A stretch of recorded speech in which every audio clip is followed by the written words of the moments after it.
There's a woman that I think about often, and I don't even know her name, and neither do you.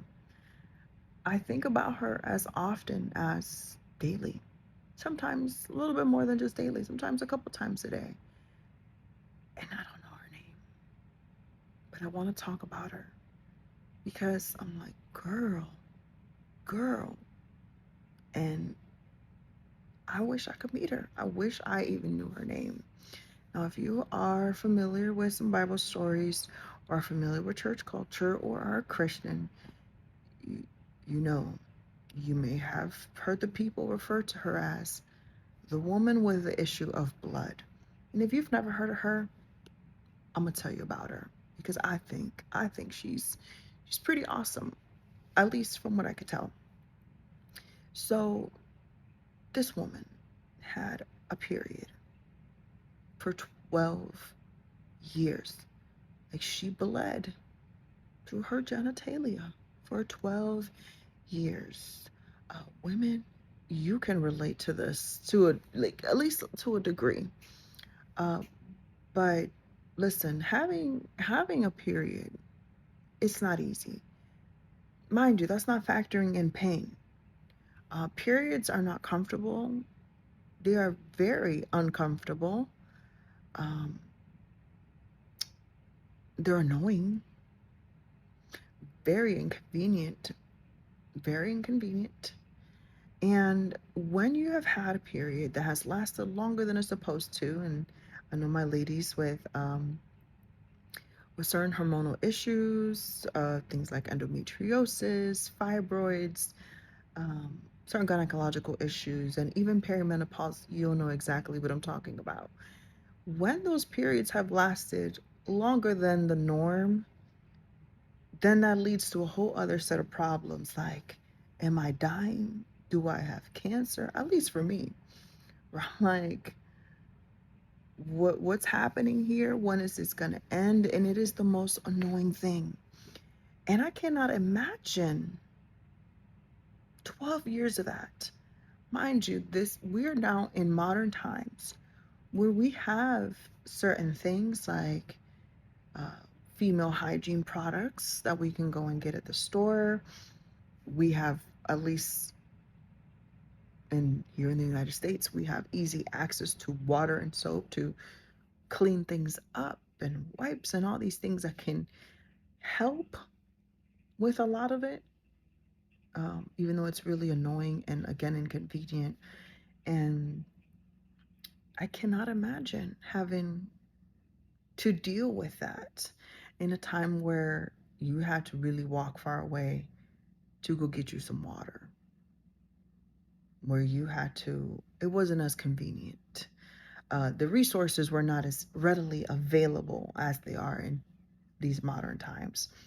So I'm like, girl, 12 years? Are you serious? And in the times where she was living and the culture, she was deemed unclean, meaning she couldn't touch people, people couldn't touch her. Which also lets me to wonder, like, well, I'm assuming maybe she wasn't even married because, you know, you couldn't even have sex. Otherwise, you would be deemed unclean.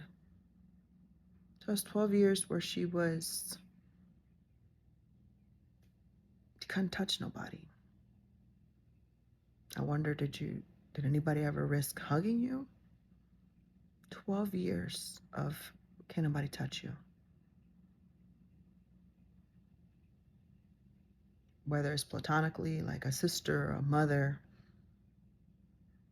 or in a romantic type way. Like 12 years of that. And then it says, the story says that she tried to go to many doctors. So she was really trying to get this taken care of. She was trying to find solutions. And I can imagine maybe even trying to do some DIY homeopathic stuff to make this stop because I get it, girl. I get it. I get it. And I don't know what the medicine was like back in this time period where were they trying experiments? Like how would a doctor have helped during this time period? what resources were available to them. And maybe I should look it up. But I'm like, what could they have done? Did they try any experiments on you? But she really didn't lose hope. I mean, that's not to say she didn't lose it along the way, and that maybe some days or some years she hoped more than other years.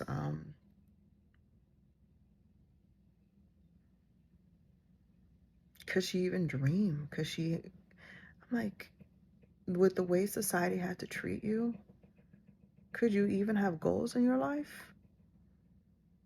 I wonder if that meant that her fertility years passed her by. Like, what was day-to-day life for her? And I was gonna say, how much blood are we talking about? But that don't even matter. That don't even matter because that was her life. But I love that she didn't give up. And even then, she was still, well, I'm gonna assume that she was well acquainted with prophecies and things like that. Because what a lot of people may not know, and the Jews had a lot of prophecies about the Messiah and their Savior coming, and especially prophecies that Jesus was coming. And Jesus, by this point in time, like, people were getting to know him. We're getting to know about him and getting to know him as the Messiah. And this girl, she made her way to him to touch the border of his outfit, his garment, his outfit, and which would have had some tassels and things like that. But the reason why this is important is because and there's this book in the Bible called Malachi, and in Malachi chapter 4, I want to say verse 2, it talks about it's one of the prophecies about Jesus, and it says that the Messiah would bring about healing, like his wings would have healing. And there's some Hebrew words that translate a certain way, but the word, and I don't recall the word right now, but that word translated into, if you translate it, it didn't really mean wings like the wings of like a bird. It meant like a garment. And so in her mind was like, okay, so if this is the Messiah, if this is really the Savior we're awaiting, that means he's going to have healing on his garment. I got to go touch it. And she didn't lose hope. And I love that. That was the major girl math right there. She did that math. And she went and touched the hem of his garment. And she was healed instantly. And Jesus told her, first of all, he called her daughter. That has always struck with me. Like, he called her daughter. And I didn't hear him call anybody else that, at least not up until that point. Daughter. That's positionally, that's completely different. Not homegirl, not stranger, not woman from the village, not woman that is filthy and should be in exile. He gave her identity. He spoke identity over her. And when you think about what is a daughter, what is a son, what is a child to a parent, I think it hits a little different. But he referred to her as daughter, and he said to her, your faith has healed you. It had nothing to do with the garment. Had nothing to do with the garment. That faith healed her. And I'm like, wow. 12 years of this, 12 years of trying to figure it out, 12 years of trying different things and them not working. And I'm sure the people had stuff to say. You know, there's always little gossipers and critics in the town. Always somebody got something to say about your miracle. There will always be somebody trying to criticize something, not knowing how long you've been fighting to get your miracle, fighting to get your door open, fighting to get this to come forth. And then when it does happen, it's like, oh, it happened all of a sudden. And it may have seemed that way, like she was instantly healed. Her miracle was all of a sudden. No, that was 12 years in the making. That was 12 years of her faith being tested. 12 years of tears, 12 years of isolation, 12 years of having to perhaps let go of dreams of becoming a mom, 12 years of not being loved on, 12 long years. 12. That was not an instant miracle, at least not in my opinion. And I think that's why I think about her a lot. In moments where I'm like, Lord, you gave me the vision for X, Y, and Z 10 years ago, over 10 years ago, and you showed me and gave me a calling over my life. You spoken a calling over my life over, and one of them is, one of the things, the dreams that I've had and word that has been spoken over me. It's been 15 years plus. Lord, in the last decade, I've been trying this and that, and nothing is working. And I know that this is where it's at. Sometimes in moments where it's like I'm tired of striving. I'm tired. I think about her. I'm like, if homegirl didn't give up, neither should I. Keep going, keep building that faith. You process the emotions that you gotta process, but don't give up. And it bothers me though that we don't know her name. That after all of that, her stories in the book of Matthew, Luke, and Mark, I think John talked about her, but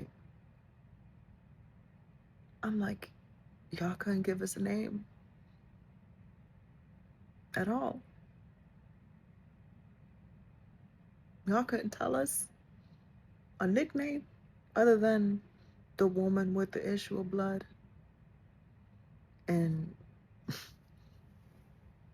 we Christians are the ones who have nicknamed her that. We didn't even nickname her the woman with the great faith.